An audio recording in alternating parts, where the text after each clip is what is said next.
Aktiviteti ndërkombëtar Night to Shine, një iniciativë organizuar nga Team Tëbu Foundation, u zhvillua edhe në Maliq duke sjellë emocione, buzëqeshje dhe një mesazh të fortë për dinjitetin dhe përfshirjen sociale të personave me aftësi ndryshe.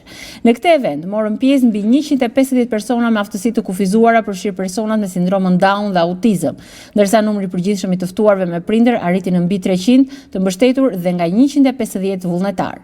Sipas pastorit Plator Çollaku, Night to Shine nuk është thjesht një aktivitet festiv, por një globale që synon të rizë ndërgjegjësimin dhe të vendos dinjitetin e këtyre personave në qendër të vëmendjes. Ai theksoi se ky është një event botëror që zhvillohet në 10 shtete të Shteteve të Bashkuara të Amerikës dhe në shumë vende të botës me synimin për të promovuar përfshirjen sociale dhe për të mbështetur zhvillimin e fëmijëve dhe të rinjve me aftësi ndryshe. Ky aktivitet organizohet nga Team Tëbu Foundation, pra fondacioni i një futbollisti shumë të njohur amerikan që quhet Tim Tëbu, i cili vendosi të investonte gjithë jetën e tij në drejtim të fëmijëve me aftësi ndryshe. Është një event botëror që organizohet në 51 shtete të Shteteve të Bashkuara dhe 67 shtete të ndryshme të botës.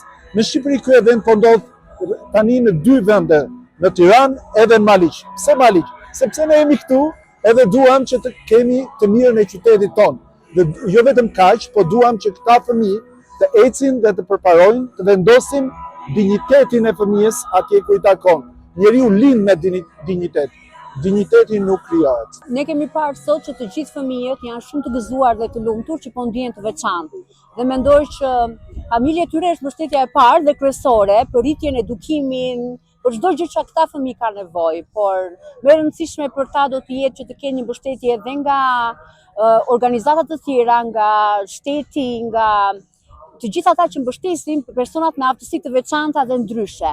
Ne kemi parë sot që ata janë një lloj si ne, me zemër edhe shpirt të pastër, por vetëm disa gjëra që i bëjnë të veçantë në fizikun e tyre nuk do të thotë që nuk mund të jenë si gjithë të tjerët, që të jenë të punësuar, të jenë të dashur, të shprehin çdo talente dhe dëshirë që ata kanë. Pra duhet një mbështetje akoma më e madhe për familjet, për prindrit, për kujdestarët dhe për të gjithë ata që kujdesen për ta.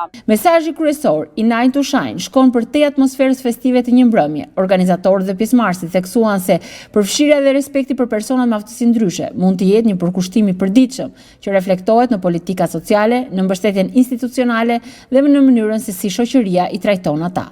Ky aktivitet përcolli një apel të qartë, përfshirja, respekti dhe mbështetja për personat me aftësi ndryshe nuk duhet të mbetet vetëm një event simbolik, por të jetë pjesë e realitetit të përditshëm të shoqërisë.